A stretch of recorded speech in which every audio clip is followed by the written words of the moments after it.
Hello guys, চলুন আজকে wave of লাইফের নিউ ইয়ার্স ইভ সেলিব্রেশনের সব থেকে বেস্ট সারপ্রাইজেস অ্যান্ড সব থেকে ওয়ার্স্ট ফেলসগুলো দেখে নিই। Enjoy. Hi my lovely friends, followers and non followers, কেমন আছেন সবাই? এই তো ভাবলাম যে প্রিপারেশন করছি পুরোটাই আপনাদের সঙ্গে শেয়ার করে নেই। অবশ্য এগুলোর কিন্তু আলাদা আলাদা রেসিপি অলরেডি আমার চ্যানেলে আপলোডেড হয়ে গিয়েছে। চিকেনটাকে এভাবে ম্যারিনেট করে রাখলাম, আদা রসুনের পেস্ট আর বেসিক যেই আপনার গ্রিলের মশলাগুলো আছে, একটু ঝাল ঝাল করব, এগুলো সব বেটে নিয়েছি আমি। হলুদ, মরিচ, তারপর গরম মশলা যা যা আছে এভরিথিং একসঙ্গে সবগুলো বেটে তারপর এভাবে চিকেনটাকে ম্যারিনেট করে রাখছি। আসলে যেটা হয়, বাচ্চারা গ্রিল খেতে চাইছে, তো দেখা যায় অন্যান্য সময় করে দেয়া হয়। আজকে বলছে একটু গ্রিল খাবে, তো আমি ম্যারিনেট করে নিচ্ছিলাম, সেটাই আপনাদের সঙ্গে শেয়ার করছি একটু একটু করে। আজ মঙ্গলবার 31 ডিসেম্বর 2024 খ্রিস্টাব্দ, 17ই পৌষ 1431 বঙ্গাব্দ, শীতকাল 88 জমাদিও সানি 1446 হিজরি। আজকে বছরের শেষ দিন। বছর শেষ, যার শুরু থাকবে তার শেষ তো হবেই। প্রতি বছরই এরকমভাবে এক একটি করে বছর কমে যাচ্ছে। তবে শেষে আমরা শুধু হিসাব করি কি হারালাম, হায় হতাশ করি, আফসোস করি, আর কি পেলাম না। কি পেলাম সেটা আমরা কখনো গ্রাহ্যই করি না। কিন্তু আমি বছর শেষ না পাওয়ার হা হুতাশ দিয়ে করতে চাই না। আমি এবছর এমন কিছু বন্ধু পেয়েছি, আর পেয়েছি তাদের ভালোবাসা, নিঃস্বার্থ ভালোবাসা, যা আমি আশাই করিনি। আমি চাই এই বন্ধুত্ব থাকুক আজীবন। বাকিটা যা ঝড় ঝাপটা জীবন আপনাকে যাই দিবে, সেগুলো না হয় সামলে নিব ইনশাল্লাহ। তো যাই হোক, এই তো আমার ম্যারিনেশন ডান হয়ে গেল। ভালোবাসার প্রিয় মানুষ তো আপনারা, আপনাদের সবার সঙ্গে একটু গল্প করতে করতে আমার ম্যারিনেশন একেবারে ডান।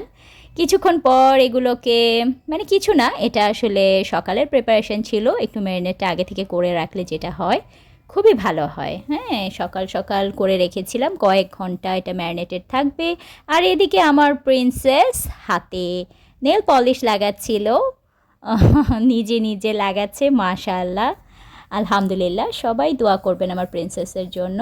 তো আমি আবার একটু ফান করছিলাম। ও প্রায় সময় দেখা যায় ক্যামেরা নিয়ে আমাকে যেয়ে বলে, মম মম মম মম, কী করছো তুমি?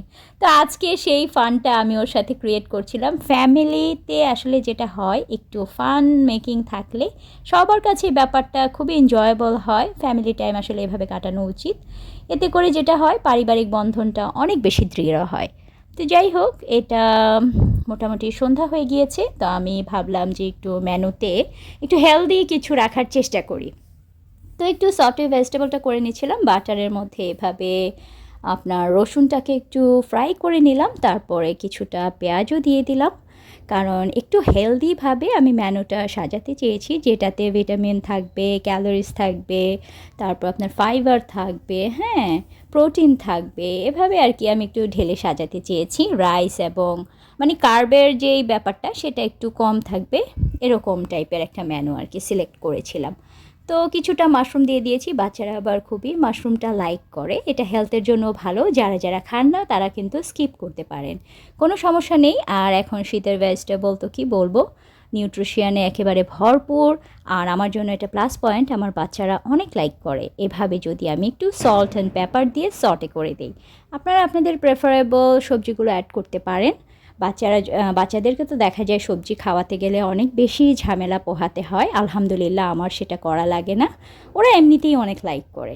তো এই তো সল্ট অ্যান্ড পেপার দিয়ে একটু সেদ্ধ করে নিয়েছিলাম সবজিগুলোকে, তারপরে বাটারের মধ্যে টস করে নিলাম। আমার ভেজিটেবল একেবারে রেডি। আর তান্দুরি চিকেনটা করছিলাম, ম্যারিনেশনটা তো আপনাদের সবার সঙ্গে শেয়ার করেছি। আর এদিক দিয়ে সটে ভেজিটেবলটাও করে নিলাম। খুব একটা সময় আসলে লাগে না, খুবই ঝটপট অল্প সময়ের মধ্যেই হয়ে যায়। এতে করে কালারটাও খুব সুন্দর থাকে, কালারফুল ফ্রেশ ফ্রেশ ভেজিটেবল, দারুণ মজা লাগে। চতুর্দিকে তো বাচ্চারা এত বাজি ফোটাচ্ছে, মানে কি বলবো, আমি ভয়েস ওভার দিতে যেয়ে আমার অনেক হিমশিম খেতে হচ্ছে। যাই হোক, এই তো লাস্টলি দিয়ে দিয়েছি কিছুটা গোলমরিচের গুঁড়ো, ব্যাস ডান। দেখুন কতটা লোভনীয় লাগছে, একেবারে কালারফুল। তো এই তো সার্ভিংয়ে চলে গেলাম, একে একে টেবিলের মধ্যে সবগুলো একটু সার্ভিংটা করে নিব। শীতের দিন আসলে দেখা যায় কি গরম গরম করে নিয়ে আসলেও কিছুক্ষণের মধ্যে একেবারে ঠান্ডা হয়ে যাওয়ার একটা উপক্রম হয়। তো আমি এভাবে রেখে উপরে ক্লিন ফ্লেম দিয়ে এটাকে রেখে দিব, গরম রাখার একটু চেষ্টা, এই আর কি। ধোঁয়া উঠছিল, খুবই নাইস লাগছিল দেখতে, তাই না? আমার কাছে এই ফুটেজটা মানে খুবই ভালো লেগেছে যে একদম ধোঁয়া উঠছে, আনফিল্টার যে ভিডিওগুলো থাকে না ওরকম আর কি। তো যাই হোক, কিছুটা নানও করে নিয়েছিলাম, তো সেটারই ফুটেজ ভাবলাম আপনাদের সবার সঙ্গে একটু শেয়ার করে নিই।